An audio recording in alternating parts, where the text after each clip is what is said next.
ஓசூர்ல சரக்கு ரயில் தடம் புரண்டு விபத்துக்குள்ளாயிருக்கு. ரயில் சேவையில் இதனால எந்த பாதிப்பும் இல்லைன்னு சொல்றாங்க. செய்தியாளர் ஜெயசுராஜ் கூடுதல் விவரத்தோடு இருக்கிறார். ஜெயசுராஜ், இந்த சரக்கு ரயில் எவ்வாறு தடம் புரண்டது, என்ன நிகழ்ந்திருக்கு, இப்ப நடந்து வரக்கூடிய மீட்பு பணி என்ன? கர்நாடக மாநிலம் பானசுவாடி பகுதியிலிருந்து சரக்கு ரயில் ஒன்றில் 52 பெட்ரோல் டேங்கர்கள் இணைக்கப்பட்டு சேலம் பகுதிக்கு சென்றது.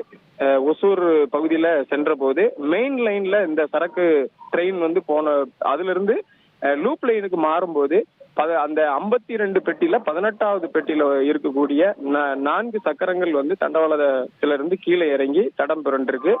உடனடியா டிரைவர் ரயில் டிரைவர் அதிகாரிகளுக்கு தகவல் அளித்தார். அதன் பேர்ல தற்பொழுது அதிகாரிகள் மற்றும் பணியாளர்கள் அந்த பகுதியில அந்த தடம் புரண்ட ரயில் சக்கரங்களை மீண்டும் தண்டவாளத்துல அமர்த்தும் பணிகள்ல தற்போது ஈடுபட்டு வருகின்றனர். இது லூப் லைன்ல நடந்திருக்கிறதுனால மெயின் லைன்ல அந்த ரயில் போக்குவரத்துக்கு எந்த பாதிப்பும் இல்லை அப்படின்னு சொல்லி அதிகாரிகள் தெரிவித்திருக்காங்க. அடுத்தடுத்த ட்ரெயின்கள் எல்லாம் போகும். இப்போ ஒசூர் ரயில் நிலையத்துல பாத்தீங்கன்னா அடுத்தாப்புல இருக்கக்கூடிய அந்த ரயில் சேவைகளுக்காக பொதுமக்கள்லாம் இங்க காத்திருக்காங்க. ஆனா எந்த பாதிப்பும் வராது அப்படின்னு சொல்லியிருக்காங்க. அந்த பணிகள்ல பணியாளர்கள் தீவிரமா ஈடுபட்டிருக்காங்க.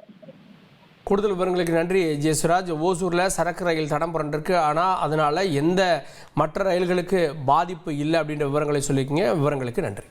அலாவுதீன் நாட்டை காப்பாற்ற போராடும் சாமானிய இளைஞனின் சுவாரஸ்ய கதை தினமும் இரவு 8 மணிக்கு.